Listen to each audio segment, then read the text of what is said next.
ahí está. Bueno, entonces, este mundo griego tiene una cultura común, pero en realidad sigue sin ser Europa, ¿sí? Va a haber una lengua común que es el griego de la Koiné, ¿no? Que va a tener rasgos culturales comunes como el teatro, la filosofía, fundamentalmente el teatro, que es lo que está transmitiendo esta cultura griega. Acuérdense que Alejandro, en vez de someter a los pueblos de, de Oriente, por decirlo así, o de Medio Oriente, él en realidad lo que hace es respetar esa cultura y mezclarse, lo que le genera una fuerte aceptación, salvo la quema de Persépolis, así que fue una cosa muy brutal. No hubo acciones tan brutales contra los persas ni nada por el estilo. Lo que generó que eh, se me sale la palabra desparramara, pero bueno, el griego, el idioma griego y la cultura griega se mixturara con todas estas culturas y se transformara en algún sentido en la cultura central, habiendo además un florecimiento tremendo de la escultura, por lo menos las cosas que nos llegan a nosotros, ¿no? Es como las esculturas más expresivas pertenecen a este periodo, en fin. Después, bueno, múltiples ciudades llamadas Alejandría. Y bueno, la influencia es de Egipto hasta el Indo, ¿no? O sea, todo lo que hoy sería Persia, Pakistán, Afganistán, Turquía, ¿no es cierto? Pero fíjense que eso, otra vez insiste Dussel, no es Europa, ¿no? Y sin embargo, los europeos igual siguen, o sea, los europeos a partir de este planteo de la modernidad siguen reivindicando eso como origen de Europa. A ver, y ahora no avanza. ¿Qué pasó? A ver, ahí va. Bueno, em, acá hay un pequeño mapita que marca toda la zona fuerte de influencia y después empieza a dar un segundo momento que tampoco es en realidad Europa, que es eh, eh, todo ese momento en donde llega la universidad musulmana y se desparrama la influencia musulmana por el Mediterráneo, ¿no? Entonces, él va a decir que hay un momento de un occidente latino que se va a oponer al occidente griego helenista.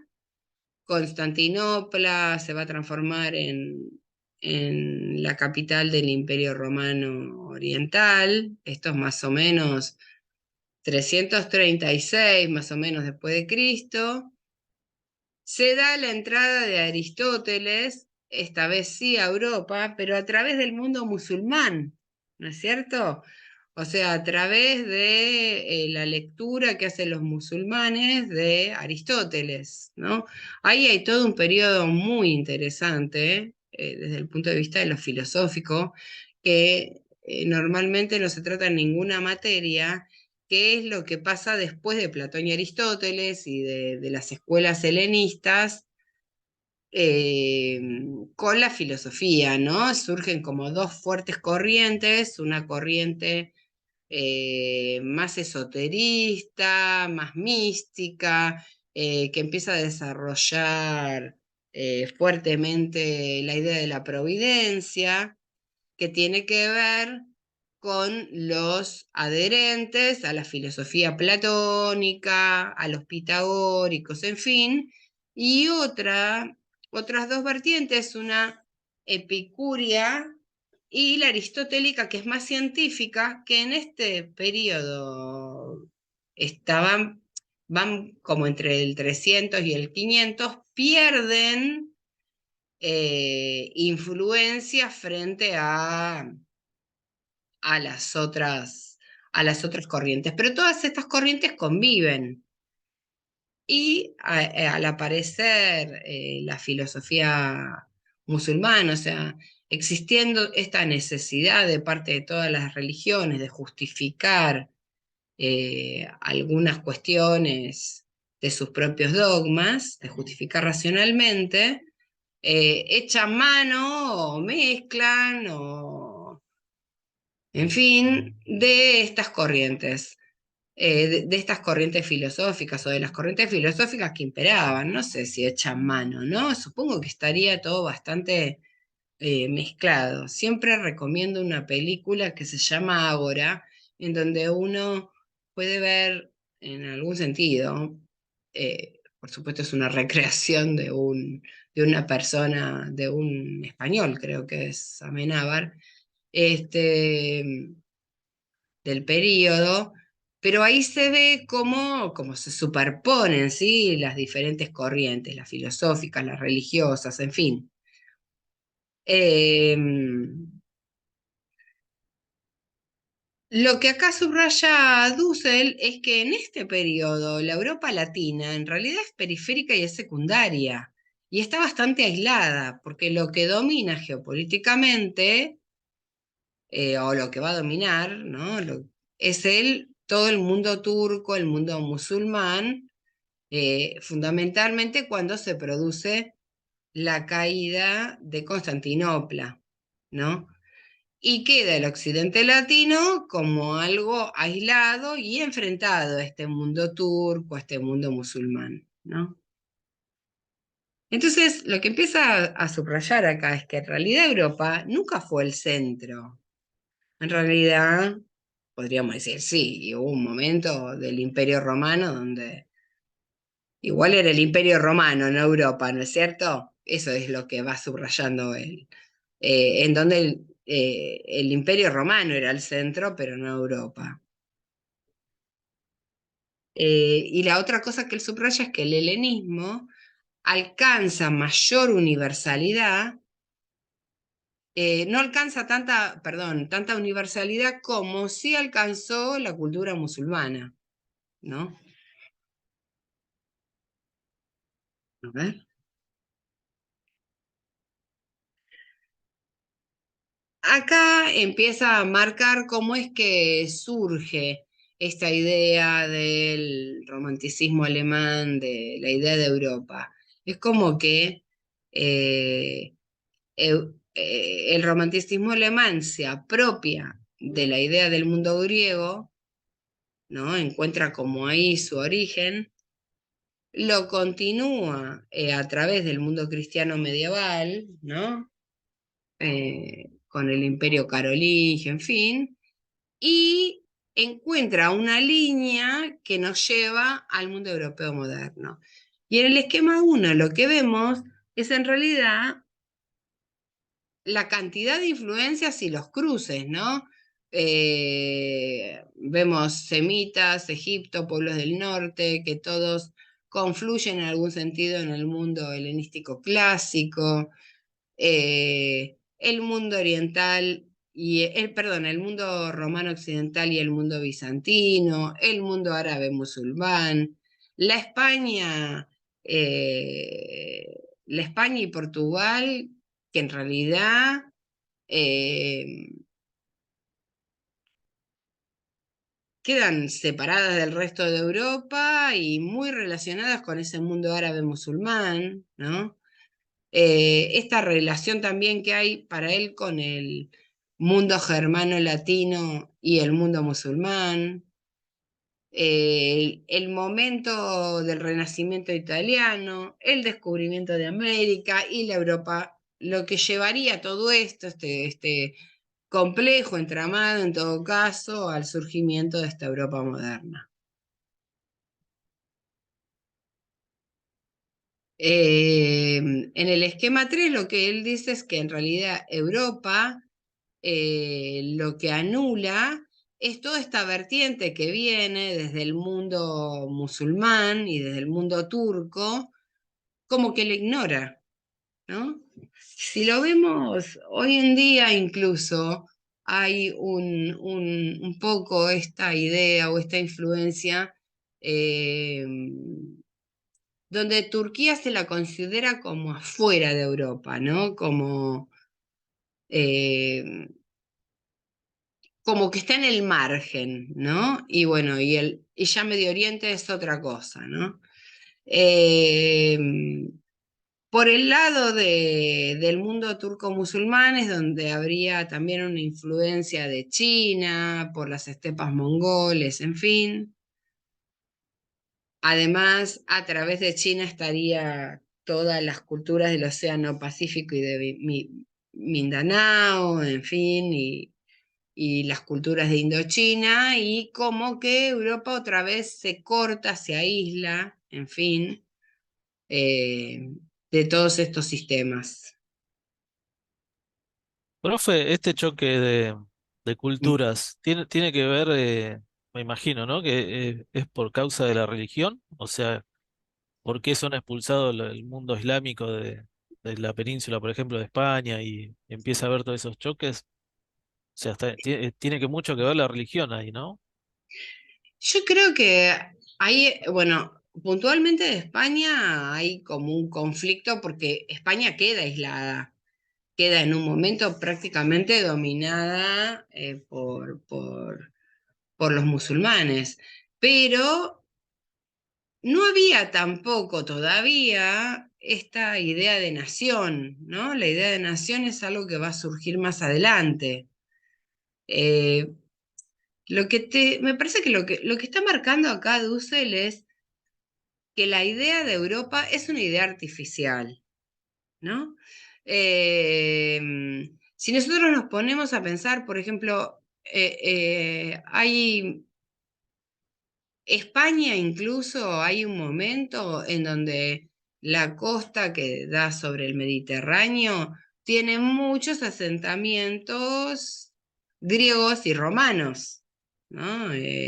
Ampurias, en fin, o sea, las mismas colonias griegas esas que vimos en Magna Grecia, hay algunos asentamientos que están del lado de España, pero después se desarrolla como provincia del Imperio Romano. Eh, en realidad también es uno de los primeros lugares que a- empiezan lo que sería todas las invasiones bárbaras, ¿no? Y ya después viene esta fuerte invasión del mundo musulmán. No sé si es solamente el tema de las religiones, ¿no?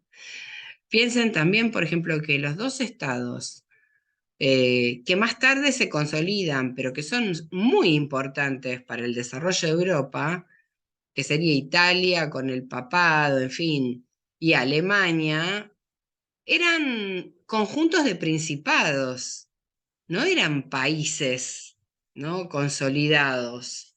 Se consolidan, no sé, 1800 por ahí, ¿no? Eh, como unidad. Eh, o sea, los tres primeros países que se consolidan como nación son España, Inglaterra y Francia. Eh, diríamos, en el principio de la modernidad, al final del Renacimiento. Pero el resto sigue como, como conjunto de principados, con algunas cuestiones en común, sí, pero no todavía con esa idea de nación o algo por el estilo. Entonces, hay bastante de lo que está marcando Dussel, o sea, Dussel es como que está diciendo, pero no me cuenten un cuento raro de que Europa siempre estuvo toda junta, unida y que funcionaba de un modo específico, porque eso no es real, ¿no? Eh, por eso digo que un poco de razón tiene en este análisis que hace, y esta fuerte,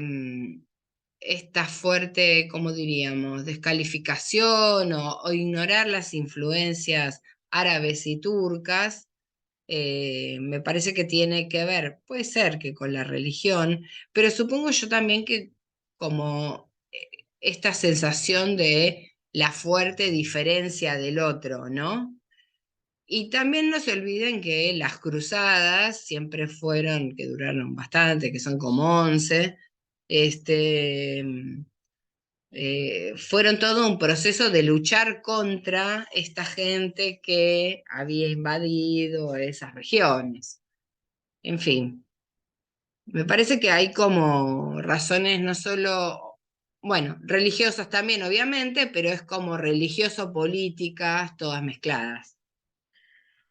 Eh, Dice Dussel que en realidad este sentido de la modernidad eurocéntrica, que es propio del siglo XVIII, era un sentido eurocéntrico provinciano y regional, ¿no? Hoy. Eh, hay una emancipación, una salida de la inmadurez por el esfuerzo de la razón como proceso crítico, se desarrolla un nuevo ser humano, o sea, esto lo piensan así, ¿no? Inglaterra, Francia y Alemania son como los importantes del siglo XVIII, que además en el siglo XVIII es cuando van a buscar nuevas colonias, ¿no? Al África y a la zona de Indochina. Se produce esta reforma luterana, o sea, unen la reforma luterana, el Renacimiento italiano, la Ilustración alemana y la Revolución francesa como movimientos que componen esta idea. Toman a Galileo, a Bacon y a Descartes como iniciadores del proceso moderno. En realidad, en la modernidad empieza en algún sentido a consolidarse esto, ¿no? Pero los que consolidan la Europa como concepto es en realidad el romanticismo alemán. Pero en realidad, entonces acá él plantea que en el siglo XV, o sea, 1492, lo que se había producido son las transformaciones en estados y ejércitos, de a poquito, una Europa como centro de la historia mundial, demás poblaciones como periferia del mundo, o sea, todo lo demás es considerado periférico. Tenemos la primera etapa del mercantilismo, que es cuando, en la economía, ¿no? Cuando se apoderan de los metales de América y entonces España se transforma en la primera nación moderna porque son los que tienen más plata, va. Son los que se quedaron con el oro. Y Portugal, que queda como otra vez de lado, ¿no? Y ahí, en realidad, el Atlántico suplanta al Mediterráneo, ¿no? O sea, se gira como Europa hacia América, hasta que viene la Revolución Industrial. Y entonces acá empieza a subrayar ciertas otras cosas, ¿no? Los aspectos irracionales de la modernidad y los racionales. Dice que la modernidad es la justificación de la praxis irracional de la violencia y que se justifica porque los modernos son desarrollados, porque los superiores tienen la obligación moral de desarrollar a los demás. O sea, acuérdense que en este periodo de la modernidad se vuelve a autojustificar la esclavitud, que era algo como superado, ¿no?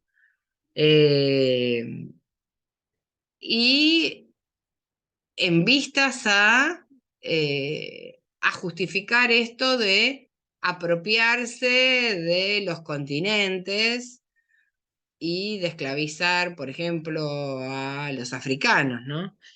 Eh, el proceso educativo es dirigido por Europa. Si el inferior se opone, puede ejercerse violencia. La dominación va a producir víctimas. El bárbaro es siempre el que tiene la culpa.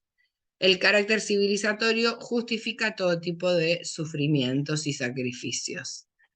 El aspecto racional de la modernidad presupone la centralidad de Europa y un etnocentrismo europeo. El cogito se va a transformar en un ego conquiro, o sea, yo conquisto. que impone la voluntad de Europa al indio americano y después a los africanos. La Europa moderna usará Latinoamérica como trampolín para sacar ventajas sobre este imperio turco, ¿no? que había dominado la zona de Medio Oriente. La modernidad surge entonces con el dominio del Atlántico.